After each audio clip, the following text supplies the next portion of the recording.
and there had been no crash, no answering explosion. The silence was restored, the minute lengthened to 3. "What has happened?" said the curate, standing up beside me. "Heaven knows," said I. A bat flickered by and vanished. A distant tumult of shouting began and ceased. I looked again at the Martian, and saw he was now moving eastward along the river bank, with a swift, rolling motion.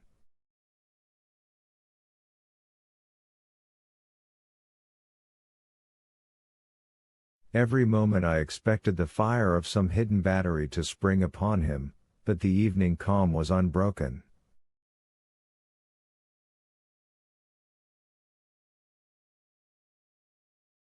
The figure of the Martian grew smaller as he receded, and presently the mist and the gathering night had swallowed him up.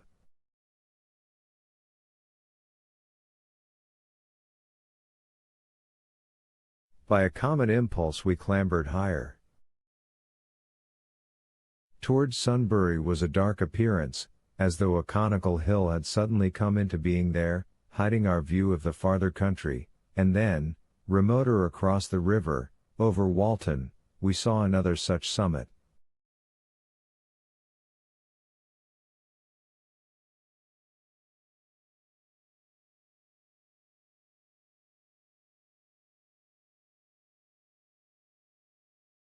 These hill-like forms grew lower and broader even as we stared. Moved by a sudden thought, I looked northward, and there I perceived a third of these cloudy black kopjes had risen.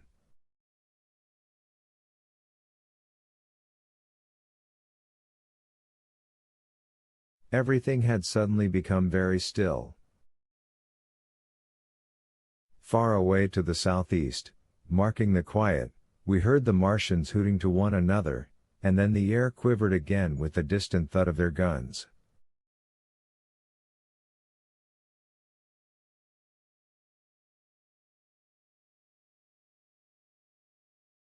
But the earthly artillery made no reply. Now at the time we could not understand these things, but later I was to learn the meaning of these ominous kopjes that gathered in the twilight.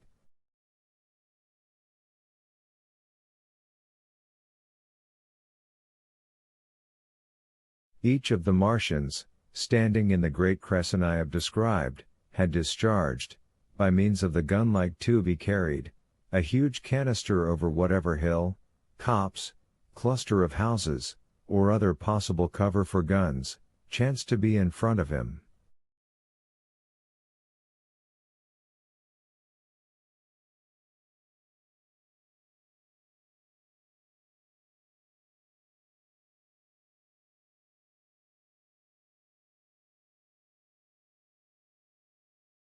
Some fired only one of these, some two, as in the case of the one we had seen.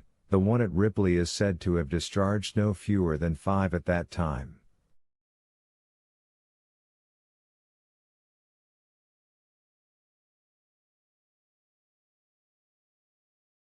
These canisters smashed on striking the ground. They did not explode and incontinently disengaged an enormous volume of heavy, inky vapor, coiling and pouring upward in a huge and ebony cumulus cloud, a gaseous hill that sank and spread itself slowly over the surrounding country.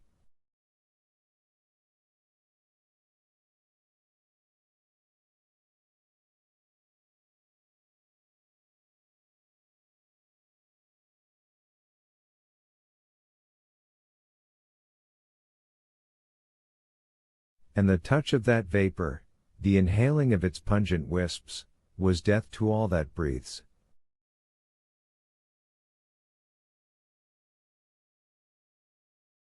It was heavy, this vapor, heavier than the densest smoke, so that, after the first tumultuous uprush and outflow of its impact, it sank down through the air and poured over the ground in a manner rather liquid than gaseous, abandoning the hills, and streaming into the valleys and ditches and watercourses, even as I have heard the carbonic acid gas that pours from volcanic clefts is wont to do.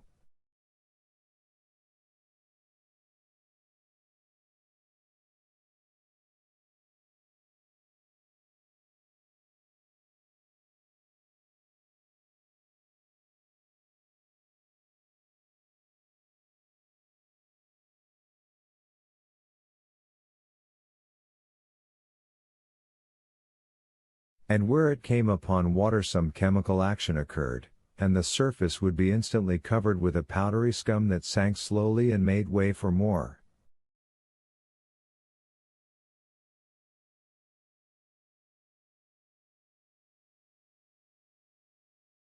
The scum was absolutely insoluble, and it is a strange thing, seeing the instant effect of the gas, that one could drink without hurt the water from which it had been strained.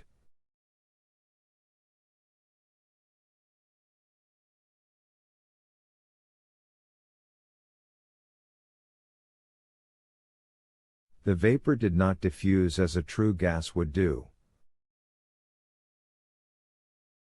It hung together in banks, flowing sluggishly down the slope of the land and driving reluctantly before the wind, and very slowly it combined with the mist and moisture of the air, and sank to the earth in the form of dust.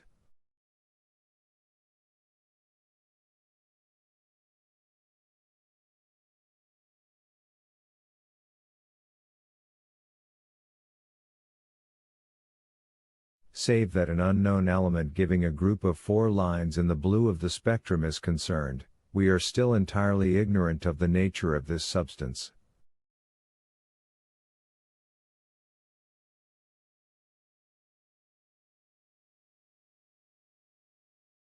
Once the tumultuous upheaval of its dispersion was over, the black smoke clung so closely to the ground, even before its precipitation, that 50 feet up in the air, on the roofs and upper stories of high houses and on great trees, there was a chance of escaping its poison altogether, as was proved even that night at Street Cobham and Ditton.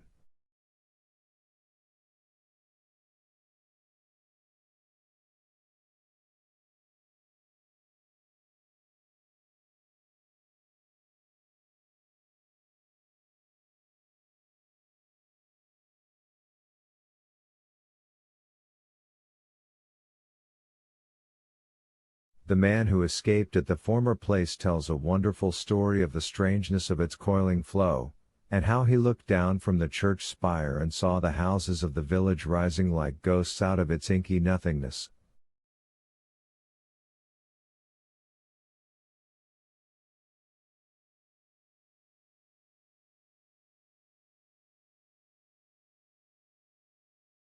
For a day and a half he remained there, weary, starving and sun-scorched, the earth under the blue sky and against the prospect of the distant hills a velvet-black expanse, with red roofs, green trees, and, later, black-veiled shrubs and gates, barns, outhouses, and walls, rising here and there into the sunlight.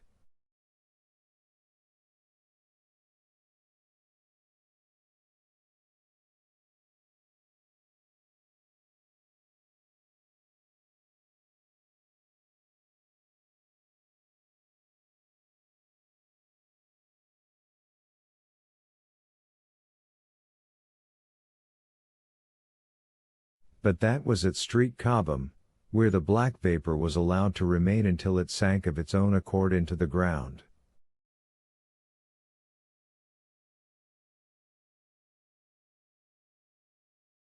As a rule the Martians, when it had served its purpose, cleared the air of it again by wading into it and directing a jet of steam upon it.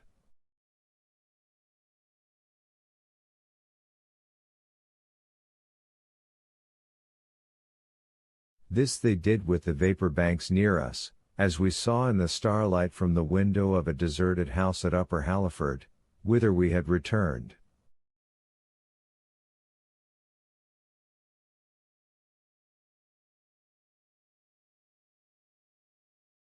From there we could see the searchlights on Richmond Hill and Kingston Hill going to and fro, and about 11 the windows rattled, and we heard the sound of the huge siege guns that had been put in position there.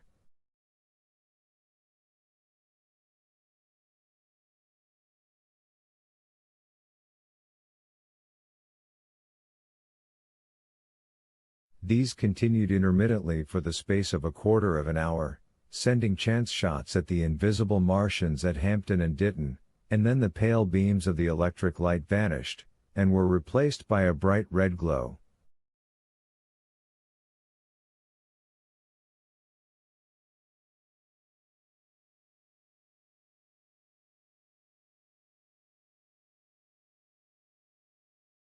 Then the fourth cylinder fell, a brilliant green meteor, as I learned afterwards, in Bushy Park.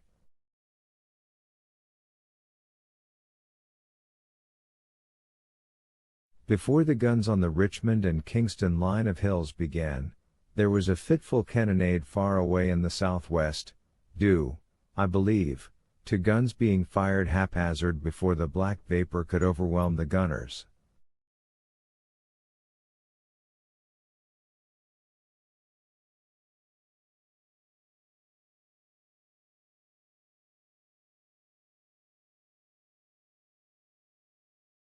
So, setting about it as methodically as men might smoke out a wasp's nest, the Martians spread this strange stifling vapor over the Londonward country.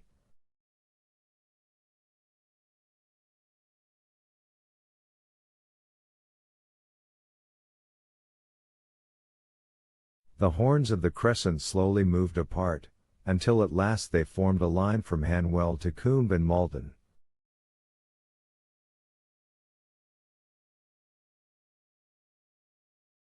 All night through their destructive tubes advanced. Never once, after the Martian at St. George's Hill was brought down, did they give the artillery the ghost of a chance against them.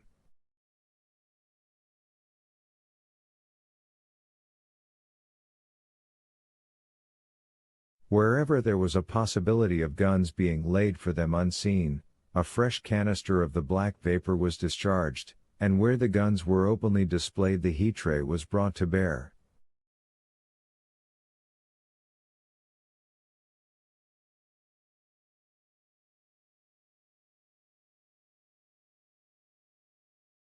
By midnight the blazing trees along the slopes of Richmond Park and the glare of Kingston Hill threw their light upon a network of black smoke, blotting out the whole valley of the Thames and extending as far as the eye could reach.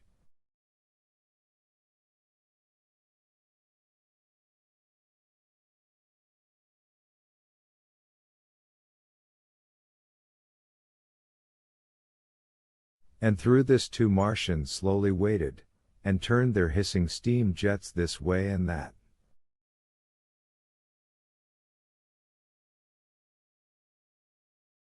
They were sparing of the heat ray that night, either because they had but a limited supply of material for its production or because they did not wish to destroy the country but only to crush and overawe the opposition they had aroused.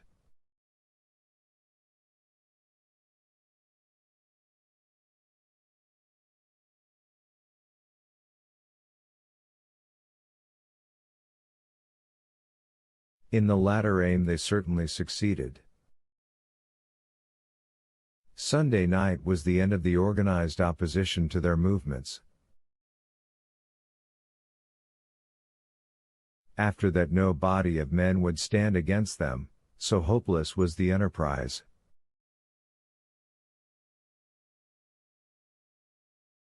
Even the crews of the torpedo boats and destroyers that had brought their quick firers up the Thames refused to stop, mutinied, and went down again.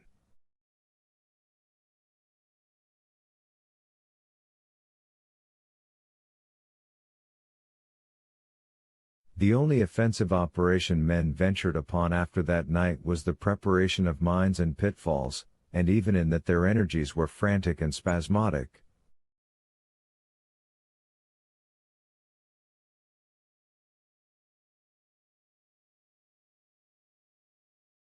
One has to imagine, as well as one may, the fate of those batteries towards Esher, waiting so tensely in the twilight.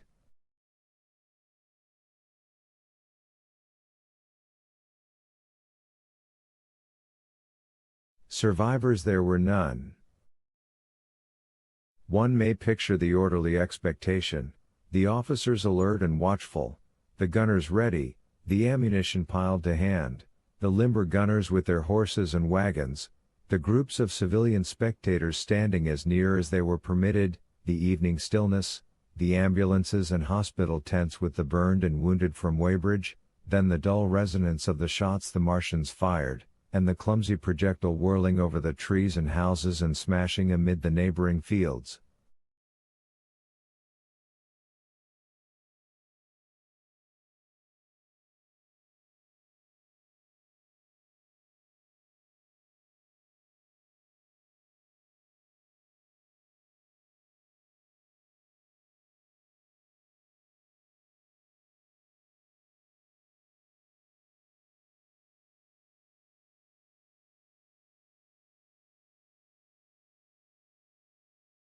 One may picture, too, the sudden shifting of the attention, the swiftly spreading coils and bellyings of that blackness advancing headlong, towering heavenward, turning the twilight to a palpable darkness, a strange and horrible antagonist of vapor striding upon its victims, men and horses near it seen dimly, running, shrieking, falling headlong, shouts of dismay, the guns suddenly abandoned, men choking and writhing on the ground, and the swift broadening out of the opaque cone of smoke.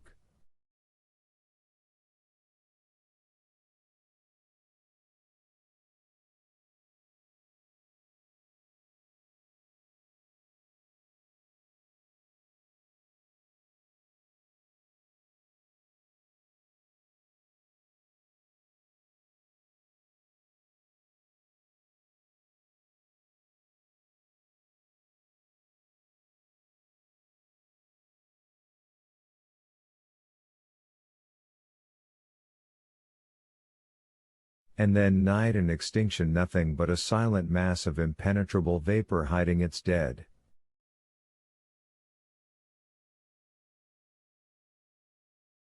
Before dawn the black vapor was pouring through the streets of Richmond, and the disintegrating organism of government was, with a last expiring effort, rousing the population of London to the necessity of flight. Chapter 16: The Exodus from London.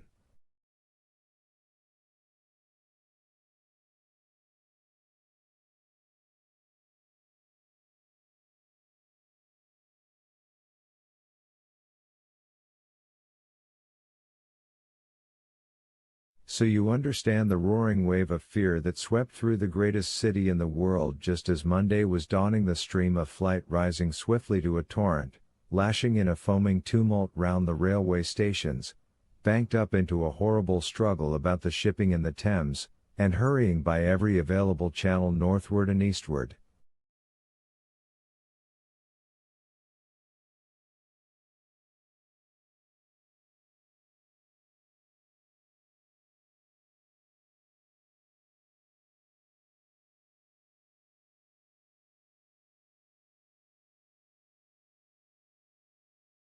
By 10 o'clock the police organization, and by midday even the railway organizations, were losing coherency, losing shape and efficiency, guttering, softening, running at last in that swift liquefaction of the social body.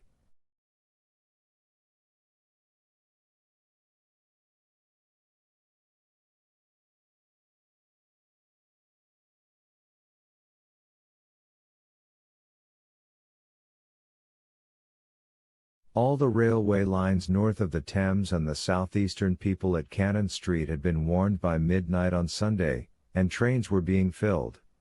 People were fighting savagely for standing room in the carriages even at 2 o'clock.